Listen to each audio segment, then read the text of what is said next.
নমস্কার বন্ধুরা, রাধা ভানু চ্যানেলে আপনাদের স্বাগত জানাই। মহাভারতের কথা গাহে ভাগ্যবান, যে শোনে, যে মানে সেই পুণ্যবান। আমরা অনেকেই মহাভারতের কথা শ্রবণ ও বর্ণনা করলেও তা কুরুক্ষেত্রের যুদ্ধ পর্যন্তই সীমাবদ্ধ থাকে। কিন্তু মহাভারতের 18টি পর্বের শেষ 2টি পর্ব তথা মহাপ্রস্থানিক পর্ব ও স্বর্গারোহণ পর্ব সম্পর্কে আমাদের তেমন কোনো ধারণা নেই বললেই চলে। অথচ এই শেষ 2 পর্বেই রয়েছে মহাভারতের সারাংশ ও পাণ্ডবদের শেষ পরিণতির কথা। পাণ্ডবগণ চেয়েছিলেন সশরীরে স্বর্গে যেতে, কিন্তু তারা কি পেরেছিলেন সেটা? না, এক যুধিষ্ঠির ব্যতীত অন্য কেউই তা পারেননি। কিন্তু কেন এবং কী কারণে পারেননি তা আজ আমাদের জানার বিষয়। আশা করি ভিডিওটির শেষ অবধি দর্শন ও শ্রবণ করে এই দুর্লভ জ্ঞান আহরণ করবেন সকলেই। কুরুক্ষেত্রের মহারণ শেষ হওয়ার পর বিজয় আসে। পাণ্ডব শিবিরে অন্যদিকে ধৃতরাষ্ট্র ও গান্ধারীর মতো শতপুত্রের মৃত্যুর মধ্যে দিয়ে পরাজিত হন কৌরবগণ। এরপর পঞ্চপাণ্ডব মিলে হস্তিনাপুরে 36 বছরেরও বেশি সময় ধরে শাসন করেন। কিন্তু যদুকুলের শিরোমণি শ্রীকৃষ্ণের দেহাবসানের পর পাণ্ডবগণ ভেঙে পড়েন।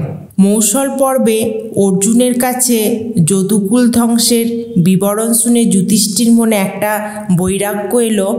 অর্জুনেরও কৃষ্ণের বিরহে কষ্ট এবং মর্মান্তিক যাতনা হলো। যুধিষ্ঠির বললেন, কাল আমাকে আকর্ষণ করছে, আমি আর সংসারে থাকব না। অর্জুন, ভীম, নকুল, সহদেব ও দ্রৌপদীরও মনে একই রকম বৈকল্য ও ঔদাসীন্যের উদয় হলো। সকলেই সংসার ছেড়ে যেতে চাইলেন। তখন পাণ্ডবগণ মহর্ষি কৃষ্ণদ্বৈপায়ন বেদব্যাসের মুখোমুখি হন। ঋষি বেদব্যাস অর্জুন ও তার ভাইদের রাজ্য ত্যাগ করে প্রস্থান করতে বলেন, কারণ তারা যে উদ্দেশ্যে পৃথিবীতে এসেছিলেন তা পূর্ণ হয়েছে। তিনি পাণ্ডবদেরকে সিংহাসন ত্যাগ করে বানপ্রস্থের পথ অবলম্বন করার পরামর্শ দেন। বানপ্রস্থ যে সাংসারিক বন্ধন থেকে মুক্ত হয়ে আধ্যাত্মিক পথে অগ্রসর হওয়ার বৈদিক প্রক্রিয়া। যজ্ঞ করে অগ্নিকৃত্য শেষ করে ব্রাহ্মণ ভোজন করিয়ে সব সম্পত্তি ব্রাহ্মণদের দান করে বনবাসীর বেশ ধারণ করে তারা পরিপার্য নিলেন। এ সময় অভিমন্যু পুত্র পরীক্ষিত ছিলেন নাবালক। তার শিক্ষার ভার কৃপাচার্যকে দিয়ে যুধিষ্ঠির বললেন, এর পুত্র রাজা হবেন। ততদিন ধৃতরাষ্ট্রের সন্তান যুধিষ্ঠিরকে রাজত্ব করতে বললেন তিনি।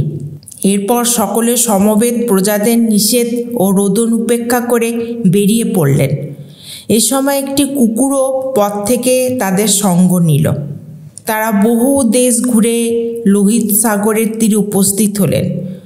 অর্জুন আসক্তিবশত গাণ্ডীব ধনু ও অক্ষয় তৃণযুগল সঙ্গে করে নিয়ে এসেছিলেন।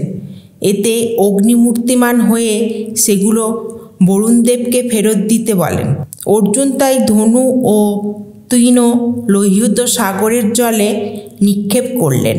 পৃথিবী প্রদক্ষিণের ইচ্ছায় তারা প্রথমে দক্ষিণে গেলেন এবং এরপর লবণ সমুদ্রের উত্তর তীর দিয়ে পশ্চিম দিকে গিয়ে সাগর প্লাবিত দ্বারকা নগরী দেখে উত্তর দিকে চললেন।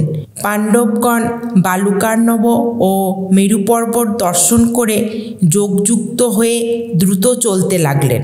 পাণ্ডবরা বিশ্বাস করতেন যে তারা ছিলেন আদর্শ শাসক, সত্যের ধারক, ধর্মযোদ্ধা, পিতামাতার আদর্শ সন্তান, নিষ্ঠার সাথে ধর্মের পথ অনুসরণকারী এবং তাদের উপর অর্পিত দায়িত্বের যথাযথভাবে পালনকারী। তাই তারা সশরীরে স্বর্গে যেতে পারবেন এমন ধারণা তাদের মনে স্থান পেয়েছিল দৃঢ়ভাবে। কিন্তু মেরু পর্বত আরোহণ করার সময় সহসা দ্রৌপদী যোগভ্রষ্টা হয়ে ভূপতিত হন। দ্রৌপদীর হঠাৎ দেহাবসানের ফলে পাণ্ডবগণ অত্যন্ত হতাশ হয়ে পড়লেন। যেহেতু পঞ্চপাণ্ডবদের মধ্যে যুধিষ্ঠির জ্ঞান ও ধর্মের প্রতিভু ছিলেন, তাই ভগ্ন হৃদয় ভীম যুধিষ্ঠির কাছে প্রশ্ন করেছিলেন, দ্রৌপদীর এহেন অন্তর্ধানের কারণ কি?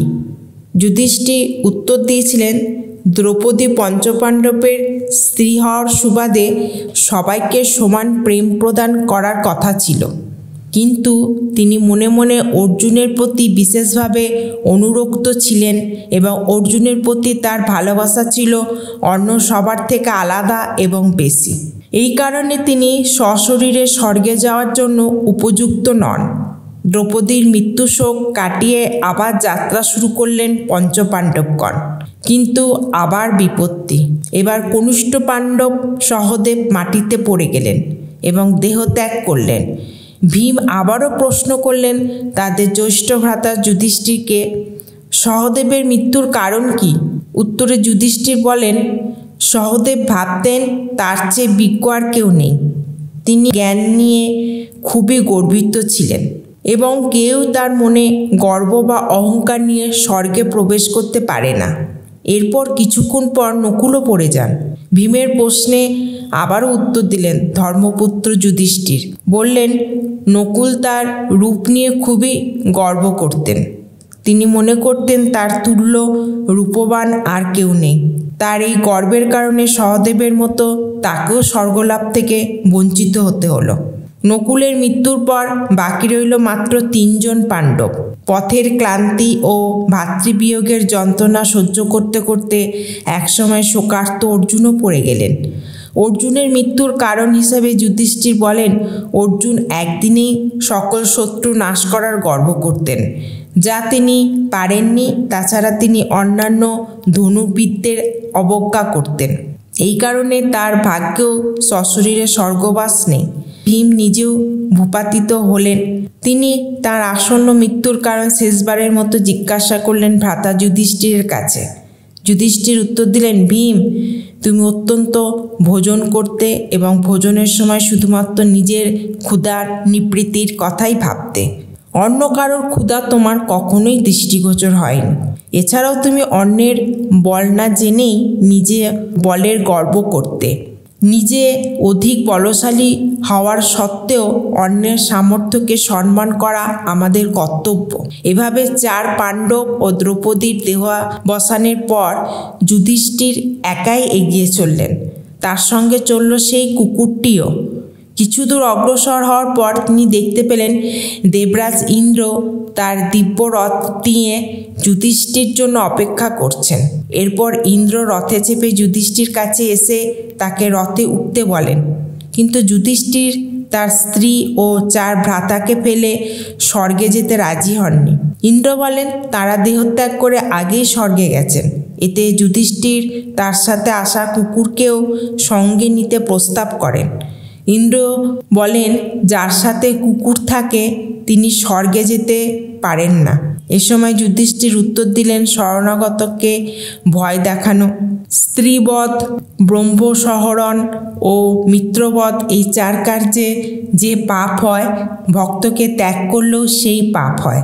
তাই তিনি ভক্তকে ত্যাগ করবেন না। তখন কুকুরটি হঠাৎ ধর্মরূপে আবির্ভূত হলেন। বললেন, যুধিষ্ঠির, তোমার তুল্য কেউ নেই, কেউ হতে পারে না। ধর্ম তাকে আশীর্বাদ করলেন। তিনি সশরীরে স্বর্গারোহণ করে অক্ষয় লোক লাভ করলেন। স্বর্গে পৌঁছে যুধিষ্ঠির ভাইদের ও দ্রৌপদীকে দেখতে চাইলেন, কিন্তু তিনি প্রথমে দেখতে পেলেন কৌরব বীরদের।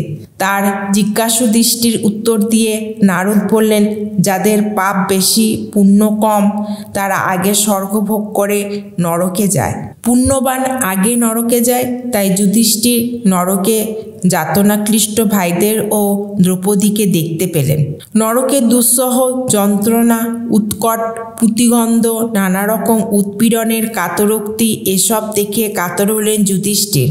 এরপর দেবতারা এসে যুধিষ্ঠিরকে স্বর্গে নিয়ে গেলেন। দেখলেন তার ভ্রাতারা এবং দ্রৌপদীও ইতিমধ্যে নরকবাস শেষ করে স্বর্গে পৌঁছেছেন। সকলে ভালো থাকুন, সুস্থ থাকুন। দেখা হবে পরের ভিডিওতে। জয় শ্রীকৃষ্ণ, রাধে রাধে।